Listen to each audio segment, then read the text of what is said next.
Otimização. Esse termo pode parecer indiferente para alguns, mas acredite, é a chave do sucesso de muitos jogos.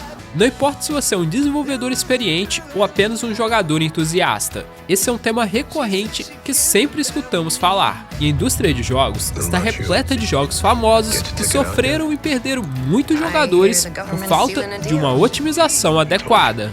E aqui no canal eu tô sempre falando sobre desenvolvimento de jogos com a Unity, que é a engine mais usada no mundo para desenvolver jogos. Inclusive, mais da metade dos jogos do mundo são criados nela. Pensando nisso, nesse vídeo eu vou te apresentar 5 dicas infalíveis para você que está desenvolvendo um jogo na Unity poder dar um up no desempenho dele. E no final eu vou te mostrar uma tarefa essencial que você deve fazer obrigatoriamente em qualquer projeto que você estiver trabalhando na Unity. Mas vamos lá, quando falamos em otimização, estamos nos referindo a aplicar técnicas que melhoram o desempenho e a eficácia do seu jogo, garantindo que ele funcione sem problemas em diferentes hardwares e configurações. Acredito que todo mundo aqui está acostumado ao termo FPS. Por exemplo, tal jogo está rodando a 200 FPS ou tal jogo está rodando a 60 FPS. Isso indica quantos frames o jogo está exibindo durante o mesmo segundo. Para ilustrar isso, vamos considerar um jogo rodando a 60 FPS. Um segundo tem 1000 milissegundos. E se eu dividir 1000 por 60, eu tenho um valor de aproximadamente 16,66 milissegundos. Isso significa que um loop completo do jogo, que envolve todos os códigos, objetos, renderizações e ações necessárias, está sendo processado em cerca de 16,66 milissegundos. Após esse período, o loop é sempre refeito e todo esse processo é repetido até você fechar o jogo. Mas veja bem, o que aconteceria se eu mexesse no jogo e agora fizesse um loop completo e demorar apenas 12,5 milissegundos? Isso faria meu jogo rodar agora a 80 FPS. Um aumento de desempenho bem legal, né? E bem, otimização é justamente isso, fazer com que o jogo execute as ações necessárias em um tempo menor, possibilitando um aumento na taxa de frames e, consequentemente, uma experiência de jogo mais suave e fluida em diferentes hardwares. Para isso, existem diversas técnicas que podemos aplicar em nossos jogos para obter o melhor desempenho. E agora que você já está por dentro desse assunto, vamos conhecer a primeira dica, que é LOD, ou nível de detalhe. Essa é uma técnica que envolve a renderização de objetos com diferentes níveis de complexidade, dependendo da distância do jogador. Acho que essa é a técnica mais usada pela indústria atual. Ela consiste em renderizar objetos distantes com menos detalhes, reduzindo assim a carga sobre o hardware. Olha essa pedra, a da esquerda tem mais de 20 mil polígonos, e o da direita tem apenas 3.000, mas como está distante, a diferença é quase imperceptível. Porém, se eu me aproximar dela, aí sim, podemos ver a diferença facilmente. O LOD é isso, temos várias malhas de um mesmo objeto, e quando o jogador está mais perto do objeto, exibimos a malha com mais detalhes. E à medida que ele se afasta, exibimos as malhas com menos detalhe. Na Unity é bem simples aplicar essa técnica. É só adicionar no objeto o componente de LOD Group e configurar os diferentes níveis de LOD. Mas lembrando que temos que ter os modelos 3D do objeto já prontos. Nesse caso, eu tenho aqui 3 níveis, olha só. Aí é só configurar assim e pronto. Se você quiser saber mais detalhes sobre essa técnica, dá uma olhada nesse vídeo meu aqui do card. E agora, vamos para a segunda dica, Static Bashing. Essa é uma técnica que agrupa objetos estáticos na cena em um único draw call durante a renderização. Imagine que cada objeto no seu jogo é como um desenho que precisa ser pintado na tela a cada frame. Quando o jogo é executado, ele precisa pintar cada objeto separadamente. Se eu tiver 1000 objetos, teríamos que fazer 1000 pinturas. Isso são vários draw calls. Ao usar Static Bashing, estamos falando para a Unity que ela pode agrupar esses objetos, caso sejam semelhantes. Assim, em vez de pintar cada objeto um por um, o jogo pode pintar blocos maiores com vários objetos ao mesmo tempo, economizando tempo e esforço. Podemos usar essa técnica apenas em objetos estáticos, ou seja, objetos que não se movem durante o jogo, que normalmente são a maioria. Basta selecionarmos os objetos que queremos e marcá-los aqui como estáticos. Você está dizendo à engine que esses objetos não vão mudar de lugar durante o jogo. Então a Unity automaticamente agrupa esses objetos estáticos em blocos de pintura. Mas claro, eles devem ter um certo grau de similaridade, como compartilhar o mesmo material. Eu tô deixando aqui embaixo o link da Unity que fala mais sobre isso, aqui na descrição. Para essa técnica funcionar, você deve ir em Edit, Project Settings, Player e no menu Other Settings, garantir que a opção Static Bashing esteja marcada. Dessa forma, quando você dar play na sua cena, reparem só quando eu seleciono um objeto. Olha aqui em Mesh Filter, em vez de estar a malha única do objeto, temos agora uma malha agrupada. Veja só, ela agrupa vários objetos ao mesmo tempo. Culling. Essa é uma técnica bem legal, que se divide em First Culling e Occlusion Culling. Por padrão, a Unity já aplica o First Culling, que é uma técnica onde só é renderizado o que está aparecendo dentro do cone da câmera. Isso significa que elementos que estão fora do campo de visão do cone da câmera são automaticamente excluídos do processo de renderização, economizando recursos de processamento. Além do First Culling, existe o Occlusion Culling, que é outra técnica poderosa para otimizar. Occlusion Culling vai além do First Culling, excluindo também objetos que estão obstruídos por outros na cena e, portanto, não são visíveis ao jogador. Isso é alcançado por meio de cálculos que determinam quais objetos estão totalmente ou parcialmente ocultos por outros elementos da cena. Para aplicar essa técnica na Unity, basta irmos em Window, Rendering, Occlusion Culling. Agora aqui em Bake, podemos deixar a configuração padrão e clicar em Bake. Com isso, a Unity começa a mapear as áreas do cenário.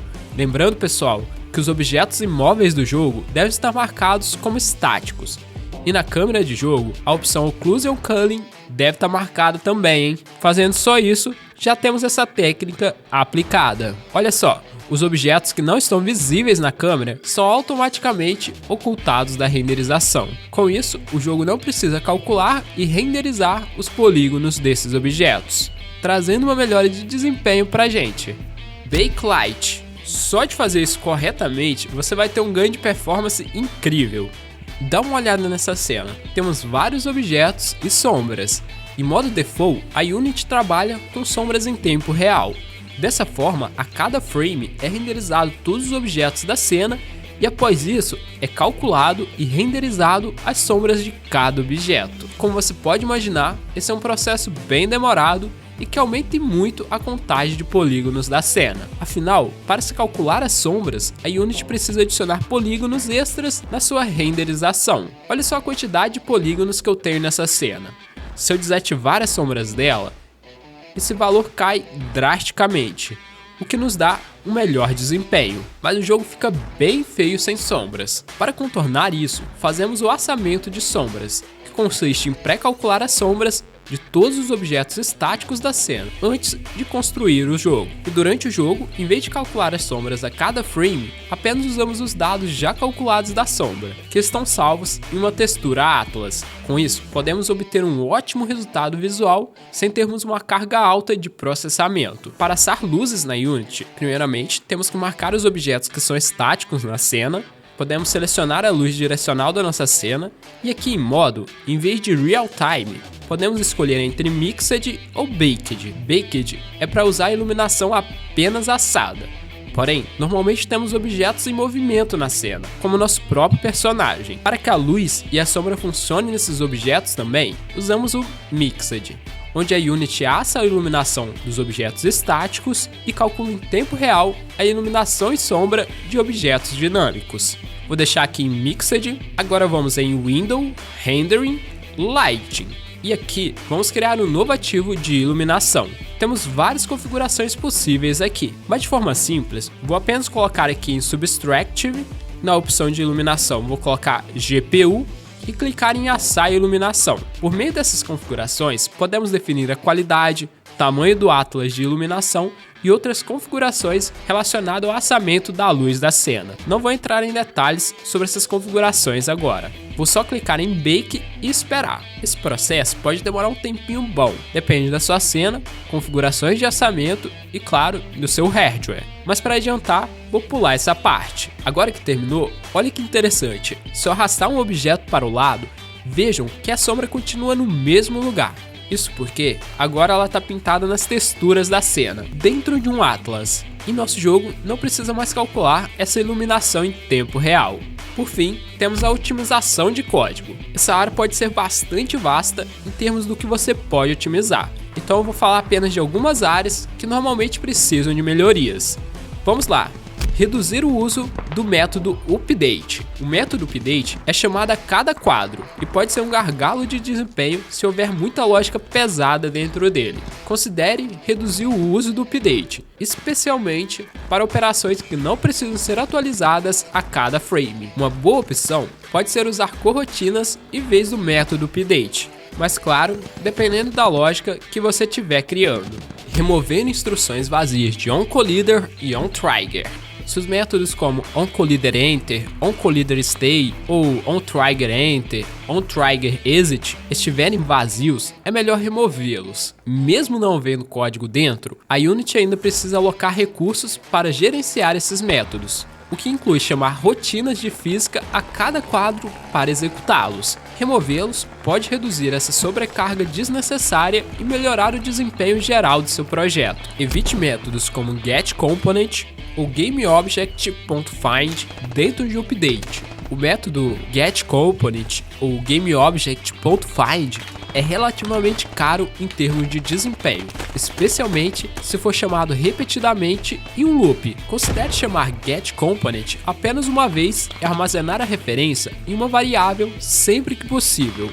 Usar hash em vez de strings nos métodos do Animator. Ao usar strings para acessar parâmetros ou definir estados do Animator, a Unity precisa fazer uma pesquisa na string para encontrar o correspondente interno. Isso pode ser lento, especialmente se for feito repetidamente. Em vez disso, você pode usar o método animator.stringToHash para converter o nome da string em um hash inteiro. Esse hash pode ser armazenado como uma variável e usado posteriormente, reduzindo assim a sobrecarga de pesquisa de string, melhorando seu desempenho. Sempre que possível, tente não lidar com manipulação de strings no método update. Essas são algumas das várias dicas que existem em relação à otimização de código. E o mais importante, aprenda a usar o Unity Profiler. O Profiler é uma ótima maneira de obter uma visão aprofundada do desempenho do seu jogo. Você pode encontrá-lo indo em Window Profiler, e ele será executado assim que você dá play na cena. Ele mostra dados super importantes sobre seu jogo. Por meio dele, você pode ver quantos milissegundos seu loop está demorando, quais ações estão causando maior sobrecarga e onde você deve otimizar. Esse é um assunto super longo, podemos analisar muitas coisas dentro do Profiler da Unity.